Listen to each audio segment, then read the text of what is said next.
From the dark recesses of my unconscious mind into the glaring light of objective reality. You are listening to the Dark Mind Podcast.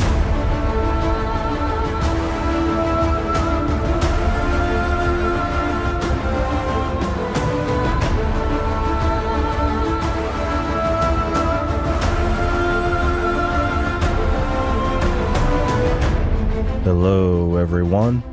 Thank you for tuning in to another episode where we explore the boundless realm of dark literature and film. On today's show, we have a writer that draws his inspiration from the folly of youth and the fear of clowns.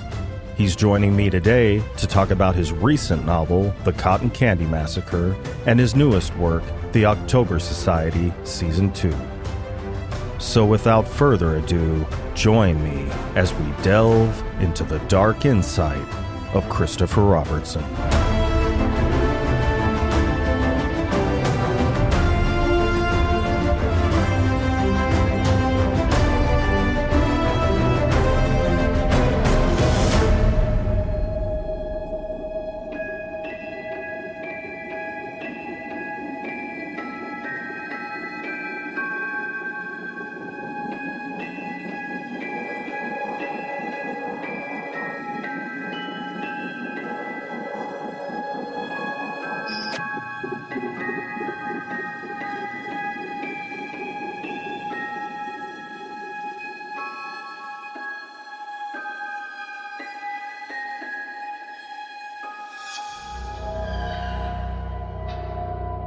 Christopher, welcome to the show.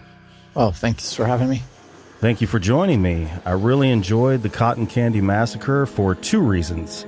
The adult part of me liked the extreme violence, and the kid in me liked the story dynamic of the carefree teenagers running around a spooky midway. So it was a great story all the way around. Well, thank you very much. And before we begin, listeners at home, if you have not read the Cotton Candy Massacre, this episode will be spoiler heavy. So if you'd like to read the book beforehand, all links will be in the description, and make sure to leave a review on Amazon and or Goodreads. That being said, let's dive into this podcast. So the legend of the death of Bonko the Clown and the resulting creation of the cotton candy is a great concept for a horror story. Was this story inspired by books or movies from a particular time period? And if so, which time period? So the Cotton Candy Massacre is very much a love letter to two forms of movies from the 80s, the sort of teen comedy or romantic comedy movies and obviously horror movies. It kind of popped in my head as, what if Toby Hooper and John Hughes went to a carnival and took some LSD? That's an accurate summation. So what particular movies would you say? There's quite a few references, like Rocky's outfit when he's getting ready at the start. He initially dresses like Johnny Depp from Elm Street with the crop top. Okay. Which his friend Cliff points out, says, "Look like Freddy's coming for you, dude."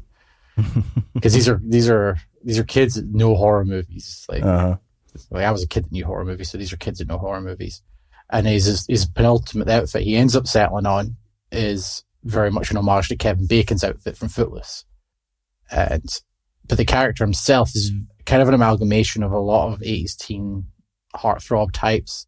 He's kind of a Kevin Bacon, Johnny Depp type, but with a bit of Ferris Bueller thrown in with the attitude. His wild run through the first half of the book, where he's pretty much on the run for most of his time in the first half of his journey through Bonkos. It's very much like inspired by Ferris Bueller's Mad Dash at the end of this film. Okay. And so did the names kind of evolve from those movies? The names of the characters in your book? There's a fun story with the names. Before I came up with I had this sort of idea germinating, and I just got a new apartment, and I've got a fridge. And the brand of the fridge was Candy. I was like, oh, that's cool. I like that. It could be a name of a character somewhere. And for a while, it was sitting in my head, like, who could Candy be? Who could she be?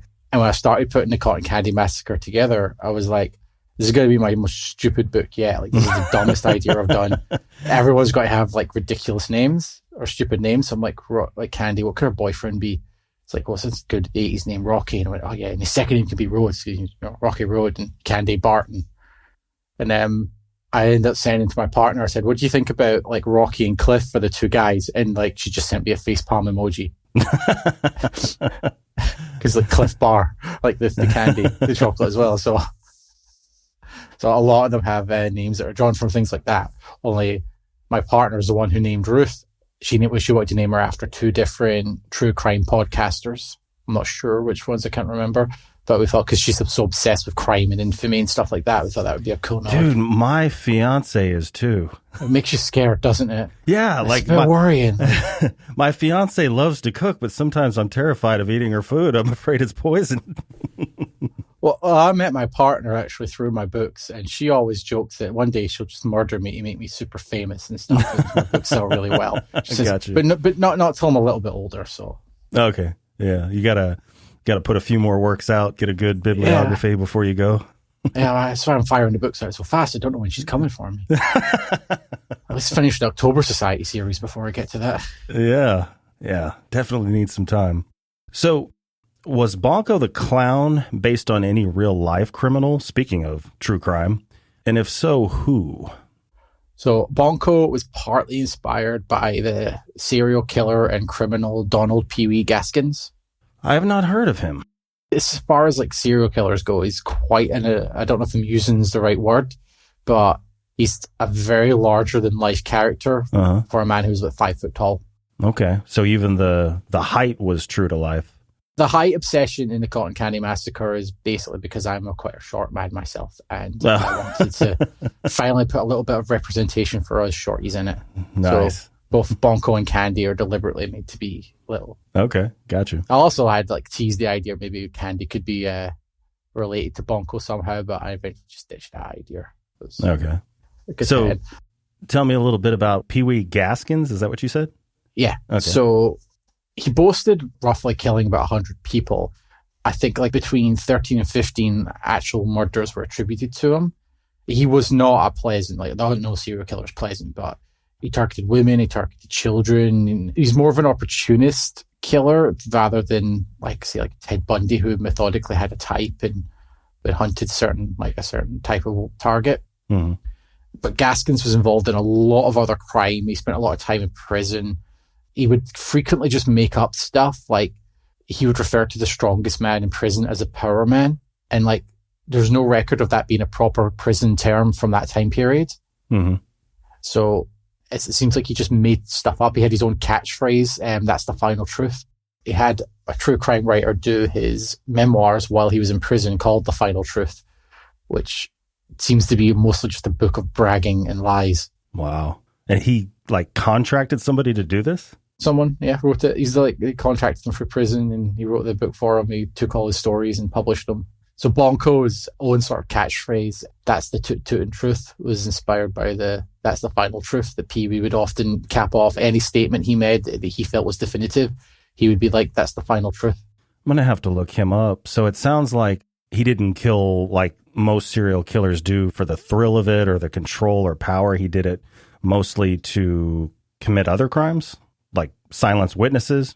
It was involved in a lot of other crimes, but I think it would happen to be the case if he was a criminal gangster or wannabe gangster, but also a serial killer, like the way that the Iceman was, like a hitman for the mafia, but also he had all the markings of a serial killer.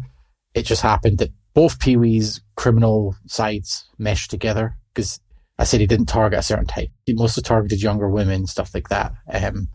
But he definitely seemed to be more of an opportunist, even though he had serial killer tendencies.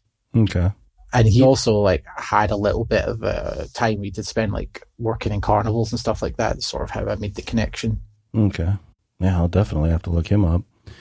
Bonko was like, what if Pee Wee was actually successful in his criminal endeavors?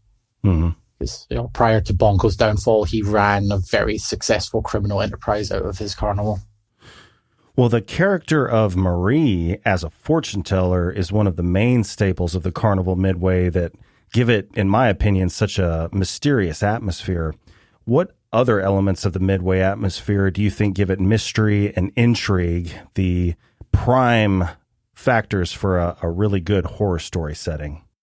So carnivals are sort of like a nexus of all walks of life. If you think like it's kind of place where parents could take their children, young couples will go on dates, but historically it's also places where drugs, prostitution, various criminal elements also merged. Mm-hmm. So it's kind of like a great intersection of so many aspects of life. You've got the bright lights, you've got all the colorful wholesomeness, and then right under that you've got a lot of seedy grime, a lot of dirt. Mm-hmm. So beneath that sort of veneer of wholesomeness, there's danger. And for me, that's like horror as well. Like we go watch horror movies, or we love horror movies, but there's just that veneer of them being a little bit wrong, or a little bit nasty, or a little bit not shameful, but you're drawn to that darkness that's beneath something appealing. Yeah, I guess probably one of the prime reasons there's so much crime, or at least something that would be advantageous to them, is the fact that they're constantly on the move.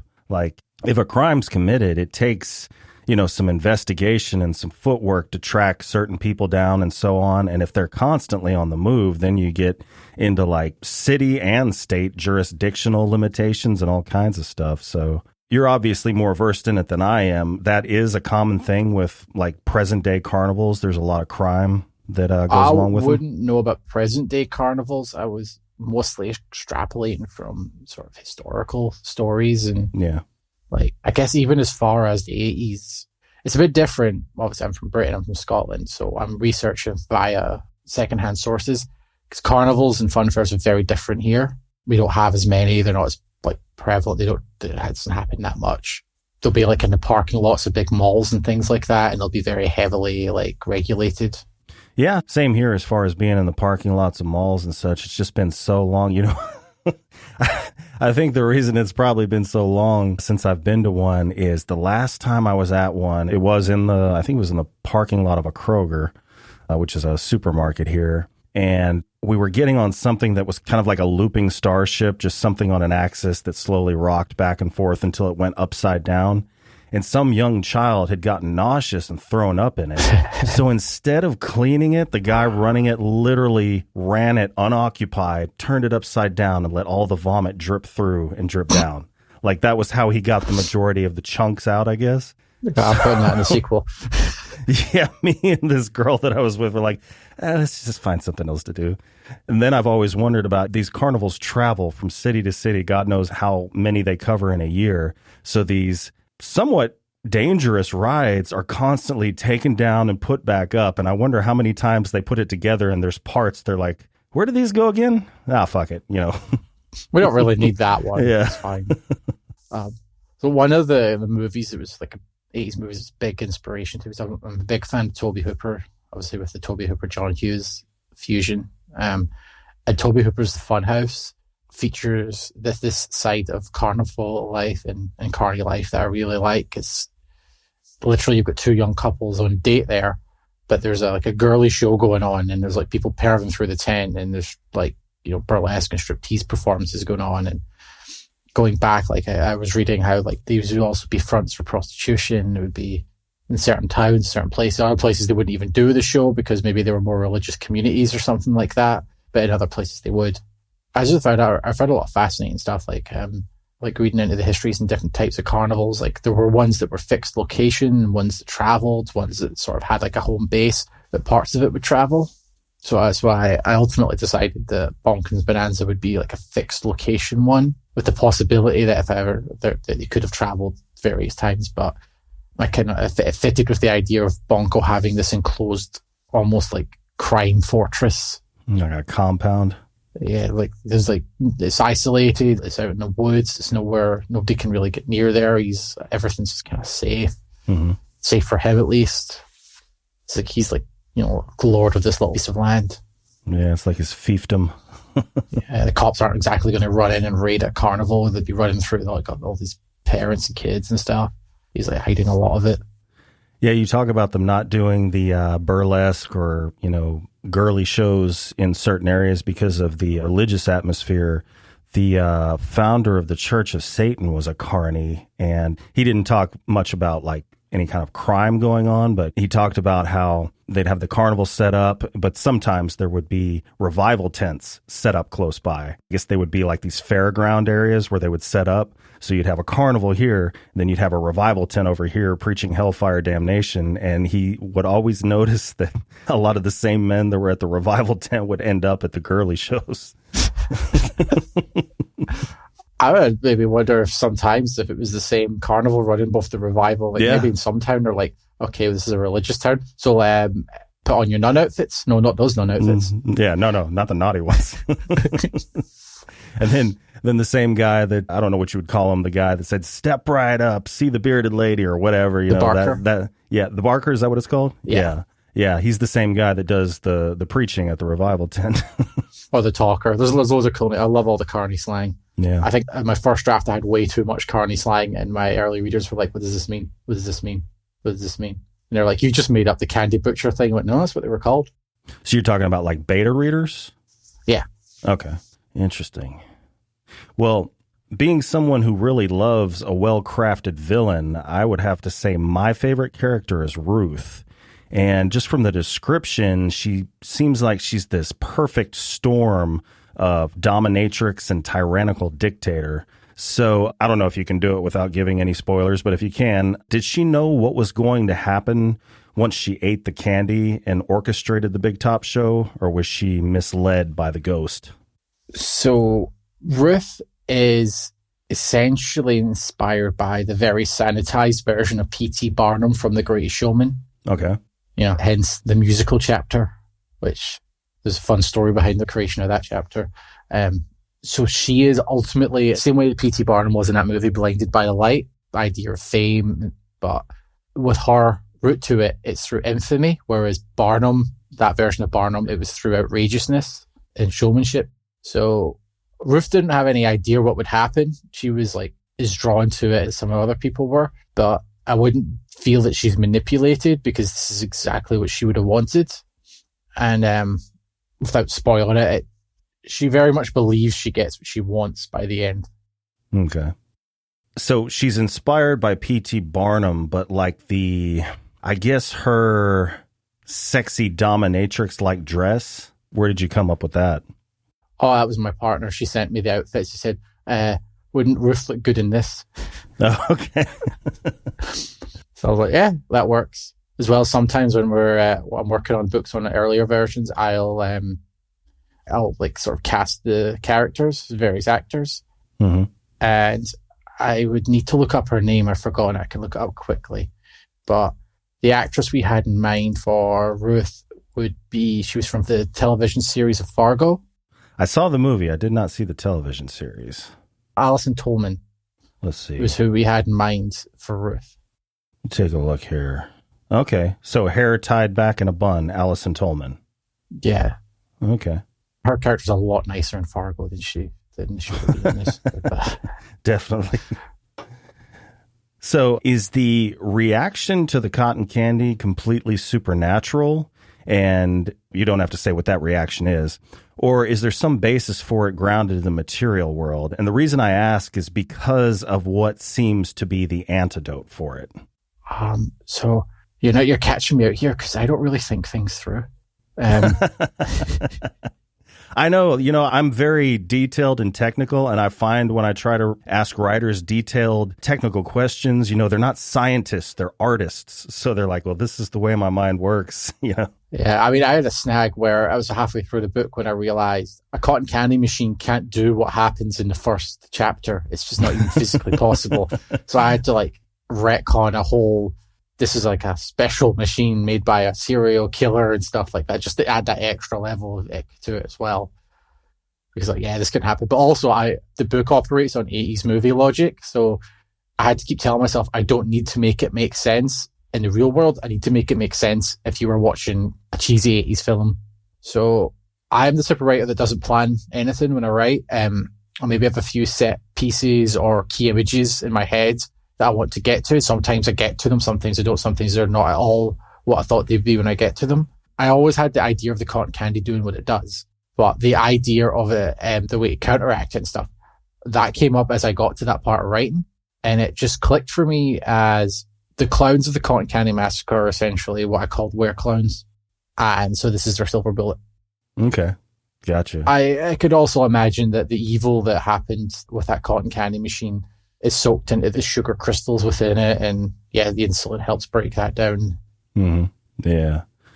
So it sounds like the way you just described your writing is it's kind of a stream of consciousness. Do you outline it all? Or is it just like you have an idea and it just goes? If the idea doesn't take hold of me, then I'll end up not doing it or ditching it. Like I've got maybe 4 or 5 ideas for different things that are sitting in my head at the moment. Usually when I sit down at my laptop to write, if it doesn't want to come out, then I'll just skip it and move on to the next thing. For instance, I've been trying to write a story. It's essentially a zombie burlesque road trip for a while. Zombie burlesque road trip. Yeah. All right, I'm game. Let's hear it. And I keep sitting down to do it, and it just doesn't come together the way I want it to. But eventually, I know it will when I get the right extra ingredient that will make it work. I had the were-clowns in my head for quite a while I wanted to do, and it wasn't until a couple of other ideas gelled together. I was like, yes, this is the one. Okay. This is what I want to do. It sounds like you don't ever really end up with projects that you start and then just scrap. It's just, like right in the beginning that it's not quite taken full shape, but it eventually will. Because I talk to a lot of writers that I've got 5 unfinished novels in my desk drawer or something like that. If I can get past the first chapter, it'll get finished. Or if it's a shorter piece, if I can get the first 1,000 words down, then I know it's going to go all the way to the end. But I also know it's going to take over me. So the Cotton Candy Massacre, I started writing, I think around about November of last year. And I completed that first draft before New Year's. Rewind that. You started when? November of last year. I finished on New Year's Eve, the first draft. Wow. Interesting. It was just, it would pour out me. It'd be 20,000 words a week sometimes. Good God, man. Sounds like it's just fighting to get out of your head. I would work really long hours on it. I would get in from work and I would be at it all day and stuff. And I feel bad when I'm not writing lots of things because I'm I'm not being productive and stuff. And then I have to tell myself, you put out 3 books in 1 year, so stop it. Yeah. That's one thing that I have trouble with. If I do any kind of writing, I have to do it first thing in the morning because after at the end of the day, my brain is just fried. And you and quite a few other people that I know that write, have day jobs, they say they do it after they come home from work. I'm like, how do you have the mental capacity to create? My work's a bit unusual. I do long 24-hour shifts, sleepover shifts. Really? So, yes, I work with adults with disabilities. Oh, okay. So I'll be away for a whole day at a time sometimes. Okay. So you're a, what do they call them? Provider? Healthcare provider? Sort of. It's all aspects of our life. So financial, social, mental well-being. Helping them live life to the fullest. Awesome. So there's tough days, and then there's days where my job literally consists of taking people to see movies. I've got one person who's a big fan of the Halloween franchise, and he's dead excited to see Halloween Ends, and I'm like, well, if I must, if I have to get paid for going and watching Halloween, then we'll just. That's nope, awesome. We need the VIP seats. Yeah, for him. Yeah. Oh, yeah. You get. Oh, that's awesome. So I'm in the wrong line of work. I'll get in from work at 10 in the morning, and I'll have the day ahead of me. So I'll do that. Or if I have a day off, I generally do I'd get up early enough, I'd walk the dog, I'd do a workout, and then I'd enough discipline to say to myself, okay, you're going to work from now till 5 o'clock. But sometimes when the story's fresh in my head and it's the first draft, I can see me going all the way to 9 o'clock at night, 10 o'clock at night, and not stopping. Good God. That's crazy. Well, circling back to the novel, the tug of war between Lay, is it pronounced Lay? That's what I've been saying. Lee, okay. Yeah. The tug of war between Lee and Rocky over Candy is interesting because on one side you have Rocky that has this immature teenage idea of love for Candy, and on the other side you have what I would say is desperate codependent love that seems to be the product of Lee's fear of abandonment from the trauma involved with her parents. So even though Candy had 2 people vying for her affection, she seemed to have this debilitating sense of weakness and self-loathing. What was that aspect's role in driving the story forward? So she sort of personifies the key theme of the Cotton Candy Massacre, which is you're not necessarily within what you appear without. So Candy to all outside sources, she should have everything. She's got the dreamy boyfriend. She's got the kick-ass best friend. She clearly comes from a family that are comfortable. You know, she's got this really cool bedroom with these neon lights and everything like that. It's very easy. It's very whatever. And she's sort of a person who's always just been able to coast through life because she's very attractive and she's very lucky in the positions that she's been in. So the fact that early on in the book you find out that she's not getting into college, that she's just never had to work for things like that. She's never learned that skill set. But another part of her character was that we can look at someone and think, well, you're very attractive, very good looking, you've got money, you should be happy. But that's not how mental health works. Like mental health, like it's a field I work in. Mental health is something else. Like you can have objectively everything in the world that should make you happy, but your brain chemistry is just not allowing it. And with the idea of the were-clowns I wanted to do, like... I'm sorry, when you say brain chemistry, are you talking about like organic, clinical type depression or just... It could be both. Okay. Yeah. It's something that's drawn from my own sort of perspectives and experiences in life where I've seen this in quite a personal way. Like, you should be happy. You should be happy, but you're not. And you can't force yourself to be happy even if everything in life's telling you should be. And when I started this sort of idea of like the were-clowns, it was essentially I wanted to do a werewolf story, but I don't want to do werewolves. I wanted to do something like kind of silly, kind of goofy. So I thought of like a were-clown. A werewolf is like the beast within your animalistic urges and things like that. So I thought, what is a clown? The clown's like drawn from sort of the full archetype, and they're like a representation of what makes us happy or joyful. So my idea is whenever a character would become a were-clown, they are being overcome by the thing that gives them pleasure in life. So for certain characters, it's being wanted and needed by others. For other characters, it's actually very masochistic. For, one character in particular, it's just candy and sweets and nice things because that's all she really wants. Mm-hmm. So if I'm understanding or kind of getting the idea of who you're talking about correctly, one of the things I wanted to know about is, can you tell me about the real life Sully the Clown? So she seems like an interesting lady. When I first joined Instagram many, many years ago, Sully was one of the first accounts I remember following because I thought her makeup and her character designs were incredible. And there was always just this complete sense of fun about the various clown characters that she portrays. So she's got a couple of different clown characters she portrays, but the Sully one was definitely the one I was drawn to the most. She seemed to be the one that's having the most delightful fun doing horrible things. Mm-hmm.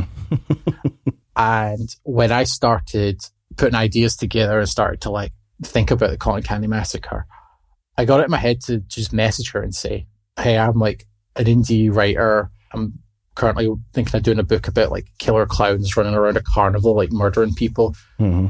I wondering if it'd be cool if I could like name a character after you, like, put your character design in it. And she was so sweet. She was so happy. She was so overwhelming. Like I offered to pay her and she was like, no, just please let me be in the book and stuff like that. And you can send me a copy of it. And I was like, all right, cool. So originally Sully was going to be a smaller character. This is her on the cover, right? Yeah.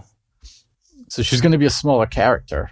And the more I was writing it, the more the character refused to behave. Mm-hmm. Like she refused to not steal scenes. She was like taking over scenes that she wasn't supposed to take over. She was supposed to die. I had it in my head. I was writing the scene and, okay, this is where Sully dies much earlier in the book. So she was meant to get it not long after meeting with the main characters. She just refused. Then as we got on, no, she stuck around for a long, long part of that. Yeah, book. she just kept coming back. Yeah. So there was two requirements the real life Sully gave me. She said the character, she should be obsessed with bananas and make her spicy. Obsessed with bananas and spicy, like figuratively, like just... Yeah, like... Okay. I already had Mari in head as being like this burlesque Dita Von Teese type clown. Oh, God. Yeah. So I made sure that I didn't want to just repeat that with Sully's character, but I think I got her the right level of... She's kind of naughty, but in a fun, silly kind of way. Mm. So I looked at Sully the Clown's Instagram profile as well as followed her. And does she just do that kind of like as an artistic project, or does she actually perform in some way? I think it's mostly an artistic project. She's a makeup artist. Oh, yeah, that's right. I read that. Yeah. Oh, yeah. Okay. Well, I was wondering how you wrote from the female perspective so well. And then I found in the acknowledgments that you had some help. So can you tell us about the process of working with the women that you mentioned to develop the dynamics of these female characters in a genuine way? So the Cotton Candy Massacre actually started as a joke. Like I've sort of said to my now partner, Casey. I wrote it as both to wind her up and my long-term best friend and beta reader, Craig. Craig always cameos in all my books as Walker. This is his second name, and he's obsessed with truck simulator games. I enjoy a good simulator game. They're very relaxing, but he's the go-to guy for simulator games, and he loves his truck one. So in My Zombie Sweetheart, I had him cameo as a trucker, and it's just blown up from there. Like he got a speaking part in Virgin Night, and now we got a whole scene in, technically 2 scenes in Cotton Candy. Eventually, I have to give him his own book. He's not keen on spiders. I'll do something with that. Nice. He's going to overcome his phobia. They both hate clowns. And so I was like, I'm just going to do this to wind you up because I know you'll beta read it and you'll do all the reading, but it'll be horror for it to be torture. But I'd met Casey when she won a copy of My Zombie Sweetheart, my first book. She won that last year. And we became almost instant friends. Like we're messaging, talking about book stuff. We became very close, very good friends to the point that we're now together. And when I was writing, I started writing the characters, put the characters in my head. I had this idea I wanted to have like a character who wasn't quite comfortable with her sexuality, hadn't realized it yet. And I hope Casey doesn't mind, but Casey is also bisexual. So I wanted to do this character sort of for her. And having like written like a gay male lead in Virgin Night, like the previous novel, I wanted to continue writing characters who were outside my own like realm of experience. So the idea was I would write the stuff and she would just tell me if I was getting it wrong or making mistakes or stop me from doing something that was going to like either be childish or fetishist or insensitive. I was actually surprised that she didn't have to like check me once. She just said it always felt genuine all the way through. Like, I think it like sort of turned out that like we've all had maybe the experience of falling for someone or being in love with someone that we don't think we should be, or that it goes against what we think we are and what we think we want, and it makes us realize things about ourselves. And maybe there's something universal in that I was able to translate into the character. I've definitely done that. I've definitely fallen for people that I shouldn't have, and people that ended up being not good for me, or people it's like, oh, I don't understand why I like this person, but I do. So I think with all my characters, I try and write like a range of different characters. I'm always interested in writing characters that are different from myself, but I try and write a person first and write about them just on a personal level rather than think about like aspects of their identity. Sometimes it's very relevant to the story and what they're going through. Like the gay character in Virgin Night faces tremendously horrific homophobia in that book. And that's something that I knew people that experienced that growing up in the 90s. Like I was friends with someone who went through something similar to what the character of Caleb goes through in that book. And I wanted to like not replicate, but shine a light on that's how things were. Okay. Well, I haven't read your other books, but from reading the descriptions, it seems like your characters are usually young people. So what is it about writing from that perspective that you like? I think probably because I'm very immature myself. Same. My fiance is much younger than me. It's because she's mature for her age and I'm very immature for mine. I think there's a couple of reasons I'm drawn to it. It was definitely subconscious at first, but it's something I've realized I do more and more. And so I've sort of like retroactively researched it and looked into why I do it or why it's prevalent. And it's a couple of sort of thoughts I have. A lot of my books are written to simulate the experience of watching a movie. So like I use like filmic language, and I use like a specific tense and a specific style that's sort of trigger what's considered head cinema. Emphasize show a lot more than tell. Yeah, because I noticed that you, I forget the verbiage you used, but you would cut to, were constantly switching scenes. Like, you could envision the picture that you had generated of the scene that you were writing about all of a sudden just kind of changed like you were watching a movie, like cinematography or editing or something like that. Yeah. That was something that started as an accident and then it was intentional. It's like, it's become intentional, but it was an accident with my first book. But because of, like, it's meant to be like a movie, a lot of these movies, especially in the 80s and 90s, they featured like teenage characters. Like Scream, we think of, iconic slasher movie. They were in high school. Like, they were high school kids. Like, obviously they didn't look like high school kids playing them. It was like 30-year-olds playing them, but still. Were they that old? My God. I don't know. Maybe, no. I don't know. Some of them looked. Yeah. Like, yeah, I don't think Billy didn't look like a high school kid to me. He looked like a guy in his 20s. Yeah. At least. So those movies typically focused on younger characters. And like the reason for that was that like studio executives and production companies, they realized that like a big part of their audience was like couples going on dates on like the weekend and stuff like that. In the 80s, like there was a lot of experimentation with the slasher movie and the horror movie formula. Like after Halloween, there was like this sort of scramble to figure out what it was about the Halloween formula that made the film so successful. So you had like some people doubling down on it. Well, maybe it's because it's the seasonal aspect. So let's do graduation day, April Fool's Day. Let's focus on days. And other people were like, well, maybe it's the babysitter angle. Maybe it's the young characters. Maybe it's the mask. Maybe it's the signature weapon. There was like a lot of like experimentation to narrow down the formula. Yeah, sounds like they did a lot of research. It was more like, oh, this made a ton of money. How did it work? Quick. Let's do it. Let's try this. Some of it worked. Some of it didn't work. Eventually the formula sort of made. And like, yeah, I think one of the things they discovered from that was, typically these movies do better with younger audiences, with younger characters for younger audiences. It's funny because even back in like my first novel set in the 1950s, and even back then, it still would have been like probably young couples going to see these movies. They just didn't portray them as much. So like a lot of 50s horror is like military or scientists or doctors and things like that. It's like the only really big notable exception is the classic movie The Blob, which was very notable for having Steve McQueen as the lead character in it. It was about teenagers. That probably could be seen as the start of that trend. Even in the 50s, it was still a guy with a crew cut trying to bring his best gal and get her scared so he could put his arm around her. Some things never change. Yeah. We just got a little bit more creative with the movies we do. We used to just have giant ants. Now we've got Art the Clown. So it's just on that note as well.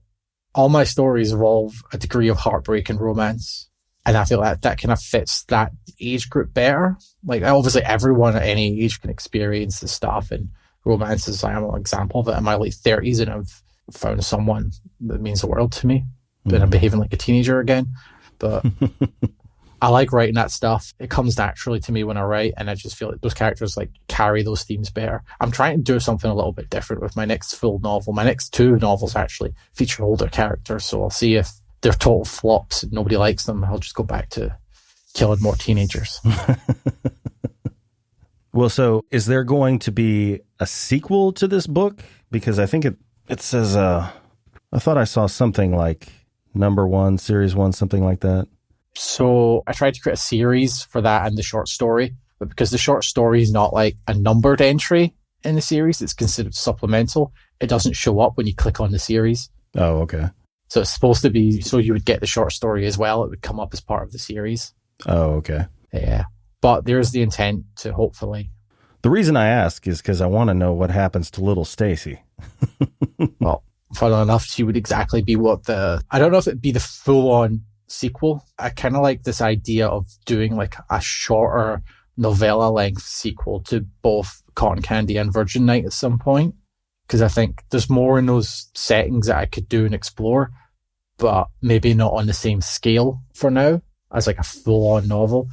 But Cotton Candy, I definitely have like an idea for a story that takes place maybe several months after the events of the Cotton Candy Massacre, where our surviving heroine is trying to track Stacy down, almost as a redemption for her failures. Obviously, she did perform some heroic actions during the book, but she ultimately failed other people and left someone behind, i.e. Stacy, left behind. She's missing.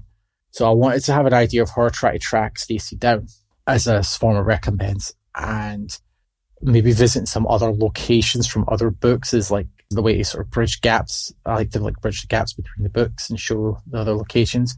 And possibly introduce a key character who would be central to the full-on sequel I have in mind, which would not feature as many of the characters returning from the first book, just so that I could be free to like do a lot more with them than like continuing Lee's story. I feel like she's kind of reached not quite the end of her journey as a character, like an emotional journey, but maybe with the Stacy story she would. I'm also scared of writing sequels because I'm sure I'll mess it up. Well, I think I have an idea, but I'm not sure. Who was your favorite character to write and why? That's like asking me to choose my favorite child. I mean, we all, obviously, parents have a favorite child. They just don't like to admit it. Yeah, they just don't want to say, well, you can't upset any of these if they're fictional. Oh, that's right. There's some that are based. Holy shit. I completely forgot that they're based on real people. All right. So maybe you just love all of them equally. I don't want Sully to come after me. She looks like she could fuck some shit up. Yeah, she's stateside, so I mean where are you? Shit. I'm not saying where I am. You just... Sully, I love you. I don't know you, but please don't hurt me. Just leave some bananas out. You'll be fine. Yeah, I've got all kinds of bananas. And I wrote my first book. I had a villainous character, not like the villainous character, but she was very mean girly, very nasty. I had tremendous fun writing how horrible she was, and I firmly regretted killing her off so quickly.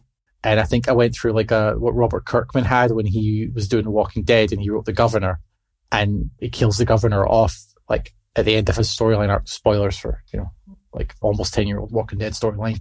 He regretted that a great deal because he liked having this bad guy around. Mm-hmm. So when he introduced Negan, he was like, no, Negan is staying around.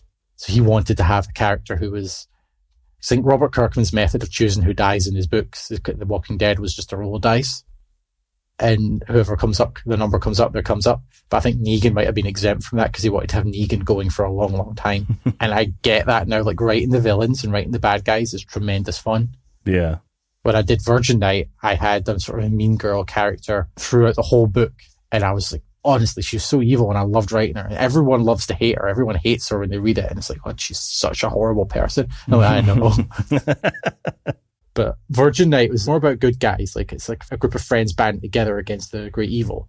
Cotton Candy is kind of like the flip side of that, where it's more focused on, it's got the hero characters, but it's focused heavily on the bad guys or the monsters. Because there's an element of like tragedy to all of them, like the were-clowns.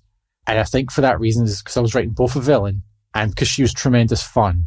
I had so much fun with the Sully character. It's probably partly why she didn't get killed off earlier on. And she would pop into scenes when I was writing and I didn't even intend for her to pop into them. Like there's a siege sequence later on in the book and I didn't even plan for her to be there and doing stuff. And the thing where she's constantly getting doors slammed in her face again was just like a running joke that happened organically as I was writing it. Which she absolutely pouts and stops around when it happens like the third time. Yeah, you're not the first person to say it's almost like you don't have control of your characters. They're like, no, they're going to do what they do regardless of your plans for them. One criticism I do see now and then for Cotton Candy Massacre is people sort of tend to wish I get into the mayhem a lot quicker. So I've had a few reviews pointing out that it's got a bloody opening chapter, but then you're maybe 100 odd pages before the chaos really kicks in. And this is fully a thing I have with myself. I like to live in the worlds with the characters when I'm writing them. Virgin Night's the same. It's the midway point of that book before Virgin Night even begins. Yeah, I mean, I like a kind of a slow burn anyway. So some people like prefer like maybe a shorter book that gets to the point faster. And there's writers who absolutely do that so well, and I see why they like it. Like Aaron Beauregard, I'm a big fan of his books. He's like gratification. Like I would just finished reading Scary Bastard. It's like a Halloween slasher. And from about the third chapter onward, you're just getting mayhem. And he's got a great grasp of like giving you a bit of character, then a bunch of splatter. Have you read All Smiles Until I Return? No, it's on my list. That's a pretty good one. I like that. I only just discovered him with the same TikToker who sort of helped Cotton Candy be noticed by people, a page casting witch, Nikki. She's amazing. She's such a fantastic person. She's done so much to help like people find my books. It's unreal. She kept like recommending Cotton Candy Massacre and The Slob. And I'd seen The Slob around, so I was like, oh, I'll check out Aaron Beauregard. Read The Slob, loved it. Read Pizza Face, loved it. Read that, and now I've got like a bunch of his other books. Yeah. So I have a thing where I end up wanting to inhabit the world with them a little bit longer. And with Cotton Candy, I remember actually sending to my like beta reader / partner, like, I thought this was going to be like a 60,000 words at most book. We're getting to like 30, 40,000 words, and we're still not at the House of Bonko yet. They're still not like got the Cotton Candy. It's like, I need to get these kids here, but I can't just cut them there. They're all got their own pass through the carnival. I've got to get them organically. Mm-hmm. Like, I had a map of Bonkin's Bonanza I drew up, and I was like moving little like cut chess out, like, pieces around, saying, okay, well, Rocky's here right now, so he's got to get to here by this chapter. Like, how does he get there and stuff like that? So everything's organic, and the whole book takes place almost in real time. So I found it difficult to both structurally cut away from things, but also because I liked having fun with them. I liked their shenanigans as much as I liked the splatter. Like when Candy goes into the fortune teller tent and Lee and Clark can't find her, and she's standing outside. She's like, "Have you seen my daughter, Candy?" She's about this high, like, like making out she's even smaller than she is. Stuff like that. I just love. Mm-hmm. Yeah. Well, it is, I should say, a great book. And so I wanted to get into some of your previous works as well. You've touched on Virgin Night a few times. Tell me just a little bit about My Zombie Sweetheart, just to whet the listeners' appetites if they're not familiar with your bibliography. So Zombie Sweetheart was my very first novel, the first book. I wrote that. It's going on 2 years old now. Feels a lot longer than that. It originally started as I was like a film student, and this was like a screenplay that I'd written. Okay. I tried all manner. I've always been into telling stories ever since I was a little kid, but I tried all manner of ways of like writing a book and stuff. It didn't work for me. Like trying to write, like a literary writer, trying to be like a Stephen King style writer. I couldn't find a voice that felt like me, and I would never get past a single page done. Then I had this idea, well, I learned how to write. I did film studies and filmmaking, and I specialized in screenwriting. And I wrote this like 1950s-esque B movie. It's like, why don't you try and adapt that into a book? And I was originally starting to sit down with it. I was taking all this screenplay stuff out, and I was changing the tense of everything. I went, just leave it in and see how it works. People say like my books read like film scripts. There's a lot of film stuff that I cut out that would make it more difficult to read, like for fun. So like I don't structure dialogue the way you would in a script, or I don't like specify locations and scenes within scenes in like 1.2, 1.3, 1.4 when structuring a scene. But I keep some of it in. I keep like the cut tos and the pans and things like that as a nod. And I keep it written in the same tense that you would write a screenplay in. Zombie Sweetheart came from my love of like 1950s B movies, like old black and white movies, things, giant bugs or aliens and stuff like that. And it's essentially the story of Buddy and Susie, who were the best of friends when they were children. But as they become teenagers, they're separated apart by social standards of the 1950s. Susie is an all-American dance queen, popular blonde cheerleader type. Buddy is both introverted, nerdy, and of like mixed race origin. Like his father's black and his mother's from mixed heritage. Because it gets into the laws and the sort of miscegenation laws from that time period where different races couldn't cohabit. So even though it's lighthearted in a lot of places, and it's very much like, what if it was the kids from Greece in Night of the Living Dead? There's a lot of social commentary running through the book dealing with those issues, like racial prejudice and mistreatment. And it's probably not as authentic to the 1950s as, it certainly never would have been actually made in the 1950s with an interracial relationship at the forefront of the book and some of the content in it. But it's the first book I wrote, and quite a few people have said it's both wholesome and gruesome, which I think's become my vibe. Like there's lots of cutesy moments in the stuff I like to do, and then it's just nasty, nasty gore. It's a good juxtaposition. It's a fair bit shorter than the later books I would go on to write. I think it came in about 60,000, 70,000 words. So it's only about 200 odd pages. It's a little bit of a shorter read. Okay. Well, so what I've heard you say so far about Virgin Night was there's some, like you were talking about social commentary in this book. It has to do with homophobia. Yeah. So Virgin Night takes place in the 90s. And it's a meta comedy team slasher that was meant to be like a fusion of American Pie and Scream. Like, I think I saw one person comment saying, you know that bit in American Pie where they all swear to lose their virginity on prom night? Mm. It's like that, but they're going to go kill a slasher instead. I was like, that's pretty much exactly what I was trying to do with it. I wanted it to be extremely juvenile in ways. Like, there's a running joke throughout the book where one character always makes like sex jokes about the other character's sister. Mm-hmm. Like really inappropriate stuff. There's a whole like load of unused your sister jokes that I never actually put in the book, because every time I would think one up, I'd write it down. You need to publish those separately. So the plot of that is the town of Cherry Lake is home to like a very financially lucrative mega church, the church on the lake. And they live with the shadow of a supernatural slasher as just being a part of their life. So they know that every February 13th is Virgin Night, and if anyone has like sex on that night, the killer will be summoned. They don't know exactly his origins. It's kind of lost in history, and there's a chapter where they always like sort of share urban legends about it, and they talk over each other's story, and they interrupt, and then they like fudge the details as they go along. Like, one character is like quite an unreliable narrator, and his time period changes during his telling. So the plot is that they are going to lose their virginity, have sex. It doesn't matter whether it's virginity or not, to bring forth this slasher and then attempt to kill him. So to begin with, it centers on three main characters, three teenage boys who are best friends because they almost have to be, because they're all completely outsiders. Mm-hmm. So you have one boy who is actually the son of the pastor who runs the church, but due to sort of his neurodiversity, he doesn't fit in and he doesn't connect very well with that thing. And he represents this idea of religion versus faith.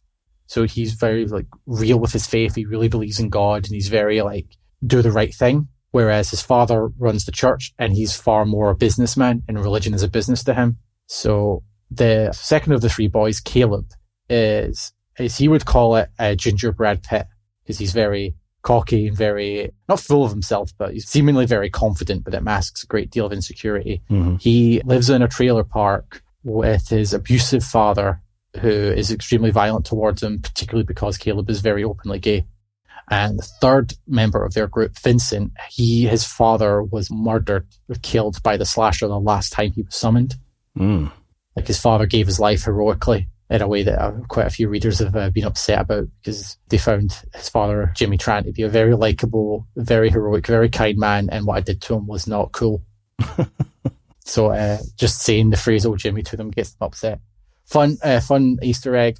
Jimmy, the hero cop that dies, the father that dies in the opening of Virgin Night, that's him on the first date with his future wife at the start of Cotton Candy Massacre in the carnival, the one that wins the teddy bear at the shooting range.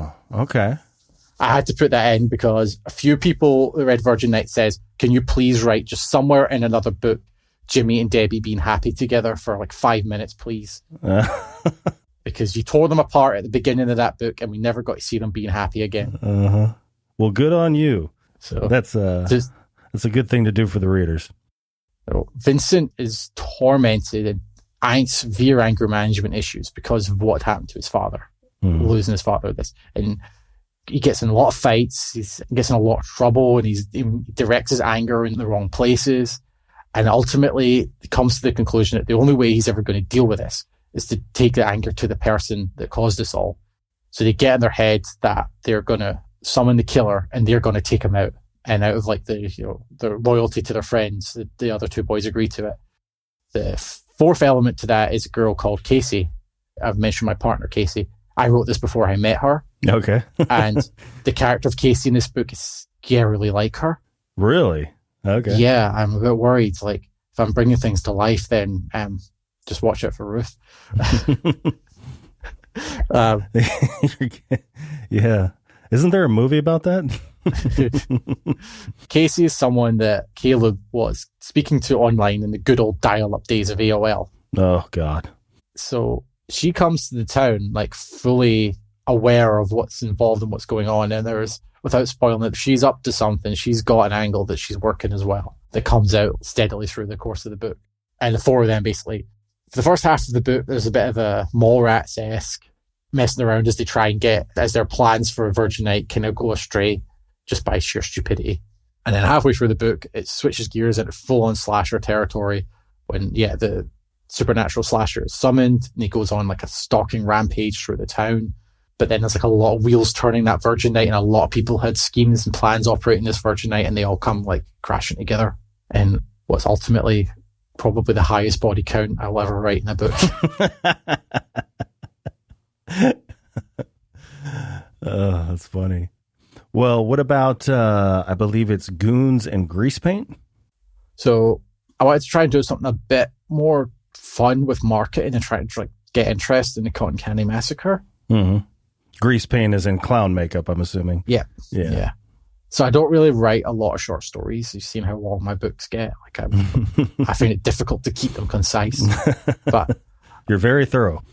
I did this one for the Cotton Candy Massacre to do as a little bit of a prequel, but you can enjoy it either way.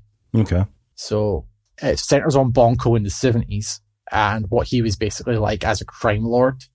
And it's got more of a sort of grindhouse aesthetic to it. Yeah, that sounds very interesting. I'd love to hear more about Bonko. So it's only about 5,000 words, so it's a very short read. And it's essentially about two people, one person who is one of like Bonko's prostitutes and her partner, who get it in their head how easy it would be to rip him off and steal like the money from the backyard of the carnival for that weekend and run away with it. And then they find out very quickly that no, you don't do that to Bonko. Mm-hmm. Yeah. But it also introduces another character from the Cotton Candy Massacre whose background I didn't get a chance to fully explore in the book because it would have just weighed it down a bit more. But it fleshes them out a little bit more and you see where they came from. Well, at the time of this recording, or the day of this recording, which is October 8th, you have a new book that came out October 1st, I believe, right? Yep. Okay, so that would be the October Society Volume 2, which, of course, there is a Volume 1. So is this, I think it's a collection of short stories, right? Sort of. Sort of? Okay. I can't do anything normal. Well, is it something you release every October? That's the plan. I hopefully will get season 3 for next October. I've got the stories in my head, what the stories will be. It's just keeping them under control and making them work, because maybe some of them are a bit bigger than the word counts will allow. So even though they're technically short stories, I actually don't think they're technically short stories. No October Society story is less than about 7,000 words. What makes a novelette? I think it's over 7,500. So close to just a collection of novelettes? A couple of the stories in season 2 are like 10,000 words each. And is that a novella? That'd be about 20,000, 15 to 20,000, I think. Oh, okay. So I think they were more in the novelette territory. So they're not particularly short. I often feel like I'm the bit from the Babadook where she's just screaming, just can't you be normal? And I'm in the back of the car going, no. Because the October Society is both a novel and a short story collection. When I finished my Zombie Sweetheart and I released it like in October, one little regret I had was, well, I did set the story around October and there's Halloween decorations in the school. But I just felt like I was window dressing and I wanted like a story that was dripping with Halloween atmosphere. And I was thinking of like all the Halloween stuff I loved as a kid and the spooky stuff I loved as a kid. So like, Are You Afraid of the Dark and Goosebumps. So I'm like, that's what I'll do next. I'll do something like that. And I'd been experimenting with this idea, which I also used in Virgin Night, of characters who are telling a story, but other people interrupting their stories and maybe altering the flow of their story as it goes. So that happens in one chapter in Virgin Night when they're telling the legends of Cherry Lake, and they'll correct each other and they'll like make fun of each other's telling. In the October Society is structured like 6 kids gather at Halloween in the weeks leading up to Halloween to tell a story around a fire, each one taking a turn every week. And I wanted to make sure that each kid that tells a story, the story feels like it's coming from them, not from me. So they're all distinct in that they all have their own language. Some of them are like more American in their tellings, others will be more European. So like there's a Welsh girl who uses Welshisms in her story, and season 2 introduces an English boy into the group, and he has, even though his story takes place in America, he's got more of like an English sensibility with his language in the way he speaks. But the characters during the stories will interrupt each other and they will talk over each other and they will make comments and they'll like pick on each other. Like there's like some bickering going on between them and arguments, or sometimes they'll be nice to each other and they'll be like, oh yeah, that was cool. And they'll interrupt. The stories are structured with an ad break in the middle. Like an actual one or fictional one? They're fictional ones because they're either just like tongue-in-cheek, jokey little ones, or they're Easter eggs for either other books in my series or Easter eggs for like friends, other authors and stuff, people I know.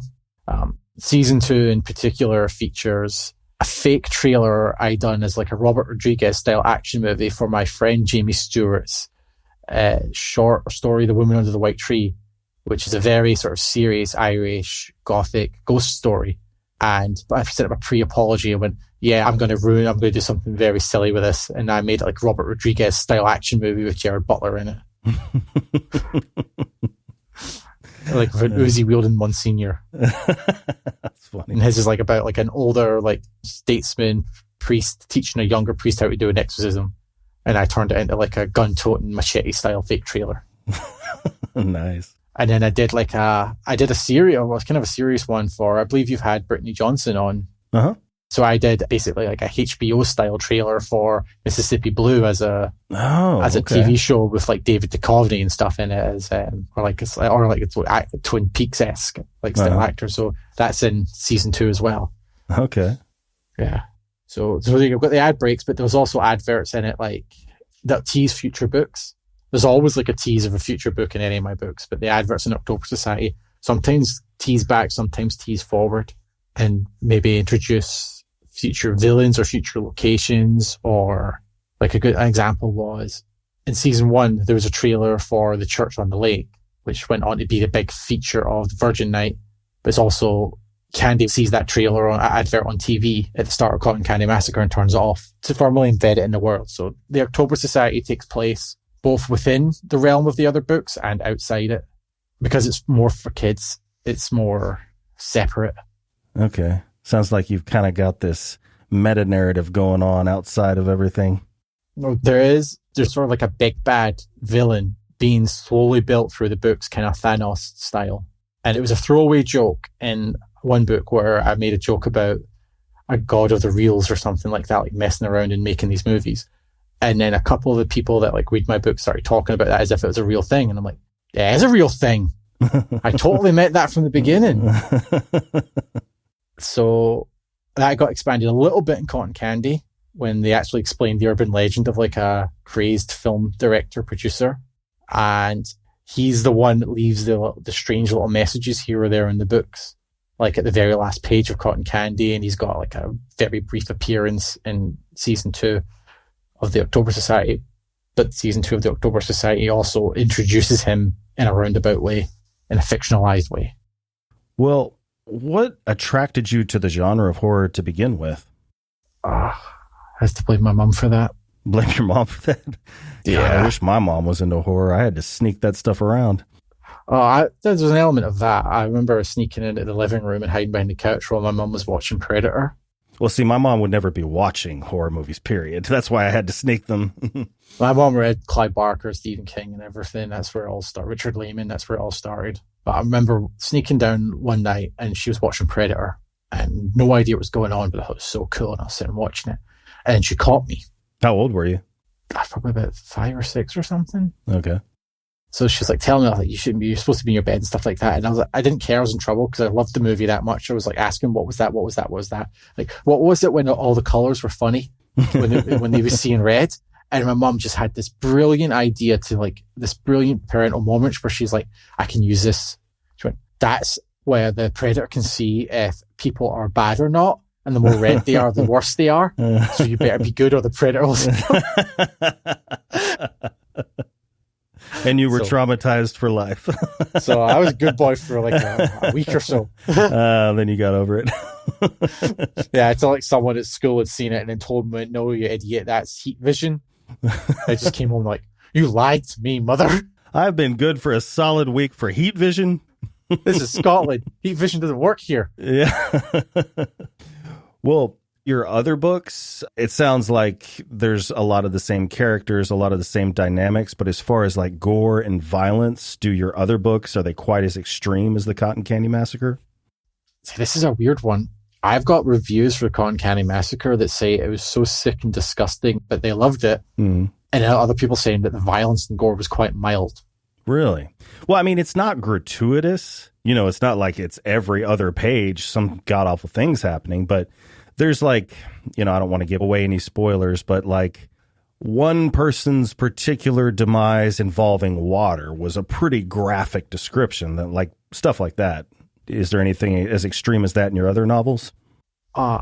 Probably. I'm not the best judge of it. I thought My Zombie Sweetheart was like quite young adult friendly till someone pointed out, you have a character's face getting chewed off. Like, like, oh yeah, I did. But also you have a chapter called The All-Night Diner Massacre. And it lives up to the name. I'm like, yeah, I think I'm not the best judgment of how extreme they are. I don't think Virgin Night or Zombie Sweetheart would be on the same level of Cotton Candy for both the frequency and the level of violence. There is one scene in Virgin Night that's like absolute chaos. It's a huge set piece with a lot going on and a lot of violence. But that's definitely, I think it's gory, but not as extreme.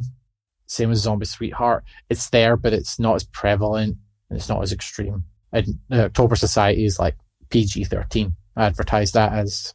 So there's maybe a couple of gruesome scenes in the October Society here or there, but not something you wouldn't see on like a kids show. So there's actually a story in season 1 of the October Society that takes place in the same drive-in as Zombie Sweetheart, where there's again like the zombies like attack the kids during a drive-in screening of The Blob. And it's sort of like the events of that are now haunting that drive-in.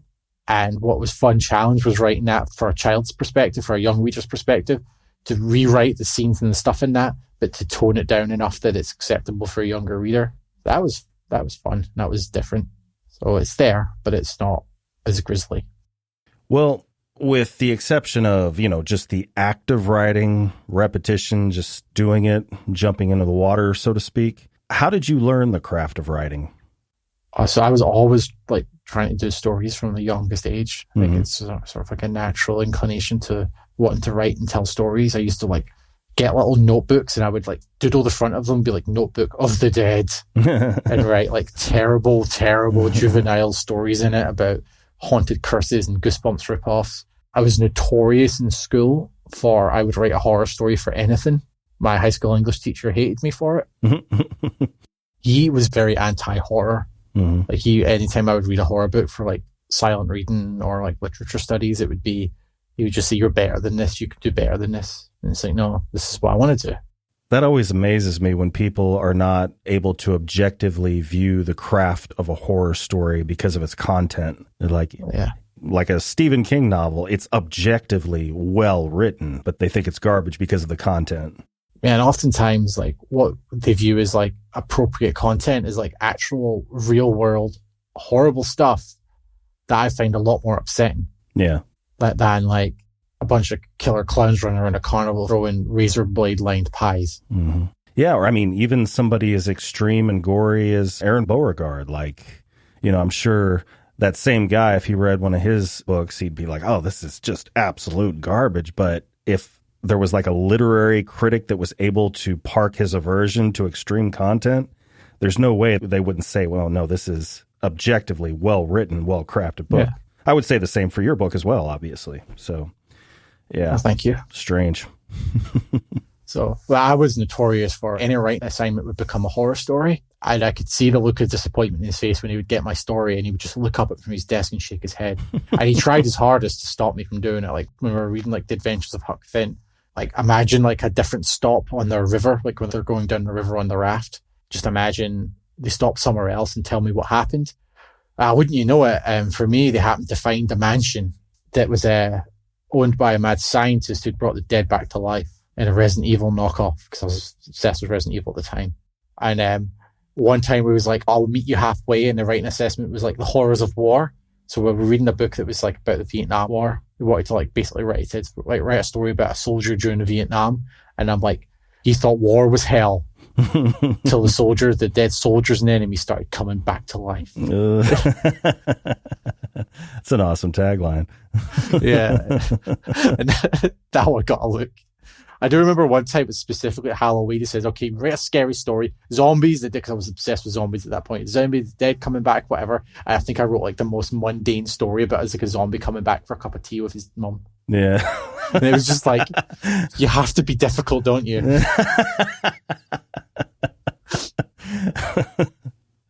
Oh, you should still flesh that one out. Oh, and then when I got into my Blair Witch phase, then that was it. All my stories were found footage horror stories. Yeah. Apart from the brief time where I became really into anime, where everything just became all these anime-esque stories as a teenager. I think that was even worse. Well, speaking of these different influences in your writing, Terrascope Studios, is that like an actual small press, or is that just kind of your artistic concept? Like a lot of things I've said today, it was a total accident. Okay. So the artist who did the Zombie Sweetheart cover, I said, like, put some text on it, like it's an old drive-in poster, like you used to say, like, presented in whatever scope. So presented in Terrascope, just as an offhand comment. Okay. So she put that on the cover, and I thought, that's quite cool. Then one of the first people that was ever reading my books, and was like a reader, is a good friend, Rob. He read Zombie Sweetheart, and he left a review on Goodreads, and I think he said something like, can't wait for my next journey through the Terrascope. And I'm like, oh shit, it's a brand. I've accidentally created a brand. It's definitely a brand. Yeah. Where have I seen the face, the logo before? That's kind of like reminiscent of like maybe 50s adverts. So that logo was created for me by Andrew Robert of Darklit Press. Honestly, he'd be a great one for this podcast. He's like small press, small publisher. He's putting out incredible amount of work, incredible stuff, and big range of things. And he's so helpful and he's so uplifting to others within the horror community. It's like he just did that for me as an act of kindness. Like I've got a book coming from Darklit Press next year. This is before that. It was just because he's a cool guy. And he does these logos. So I said something about getting a logo done. And he says, yeah, I can do one for you. What do you want it to look like? And I'm like, give me something that's kind of like 1950s B-movie, maybe like a William Castle type director or something like that. Because that's the sort of villain of the Terrascope universe, is a notorious film director, producer, studio executive that's got a lot of mystery surrounding him. So that's kind of who it's meant to be on the cover thing. But he's got like the weird extra eye because he's not quite human. And I'm not sure who it's meant to be, but he did that design right away, and I fell in love with it. And I was like, yeah, I'm putting it on a t-shirt. Nice. And I started putting all my books in it. Like, yes, it's a really cool fit for the brand, and it's kind of nice to put the actual villain on all the logos and stuff. Yeah, I like it. It's pretty cool. So we kind of fell into it backwards where it became a brand.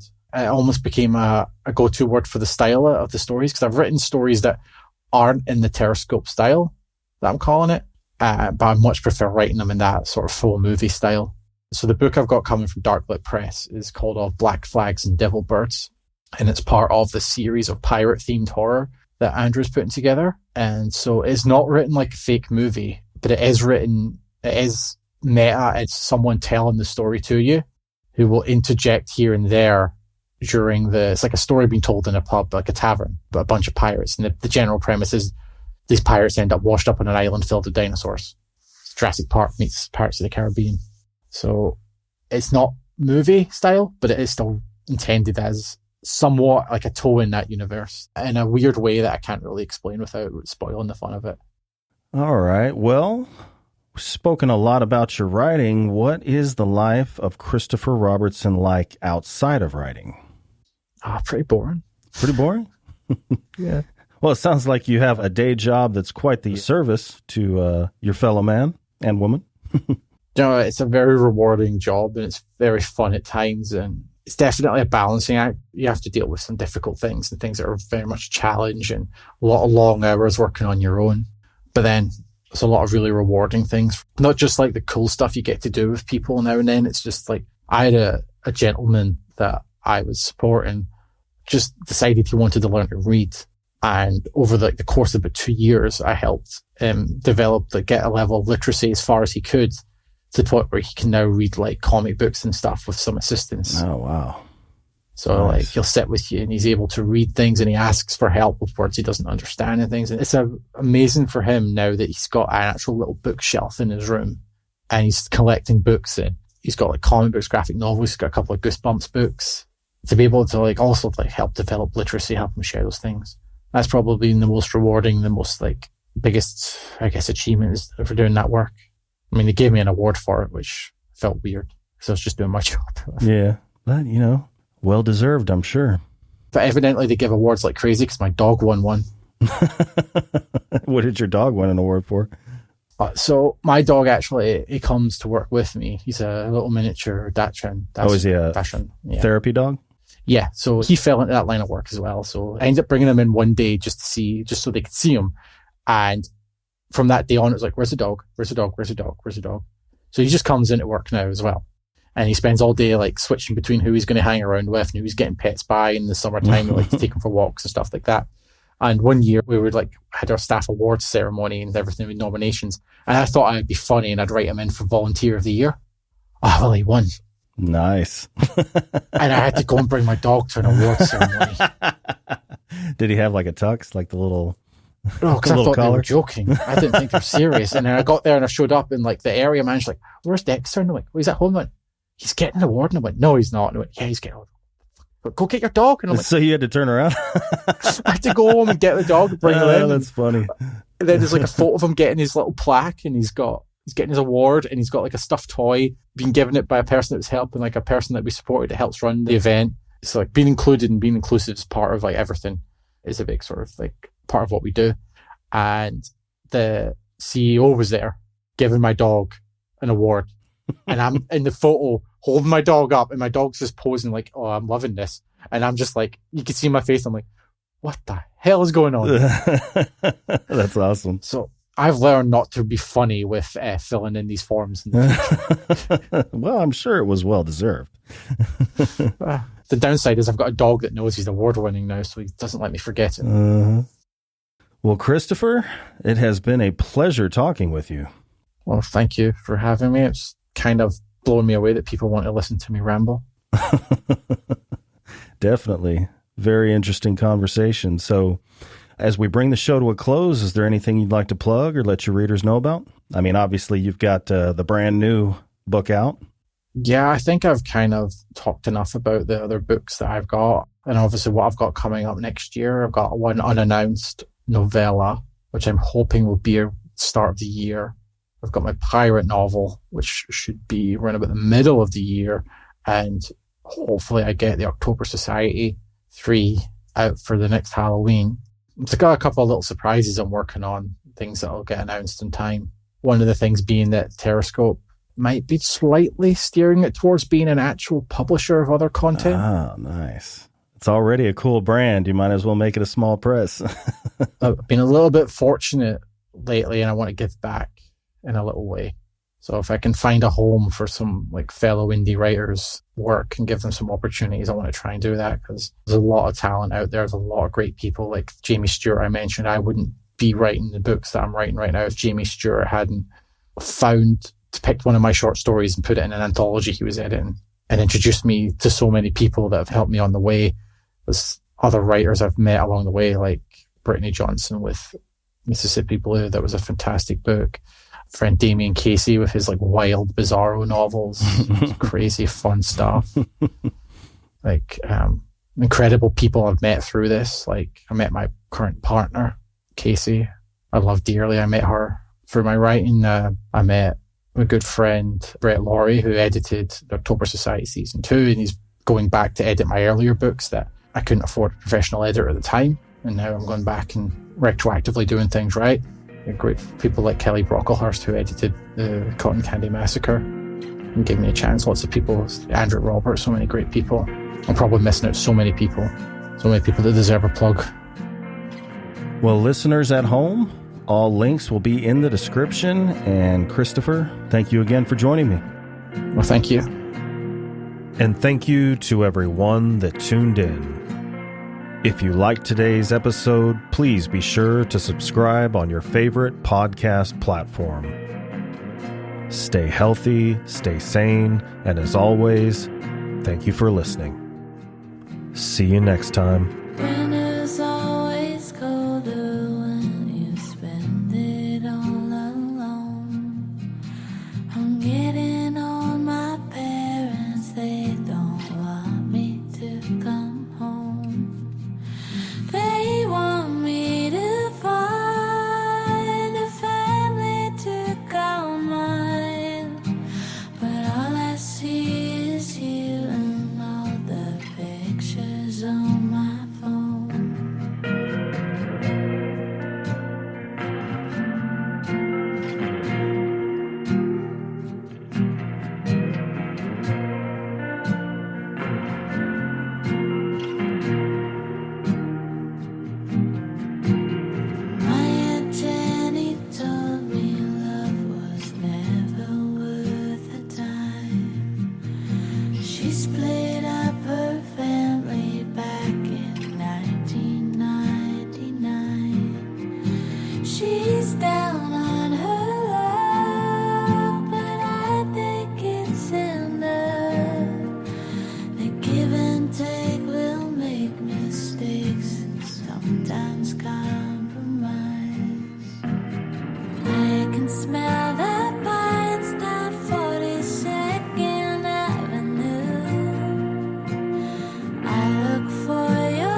looks pretty cool. I'm just a face lost in the crowd.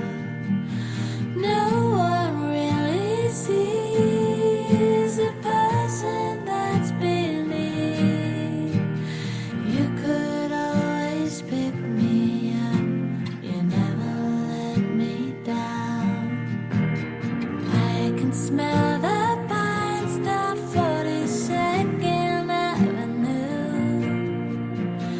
I look for your face in every Christmas storefront view.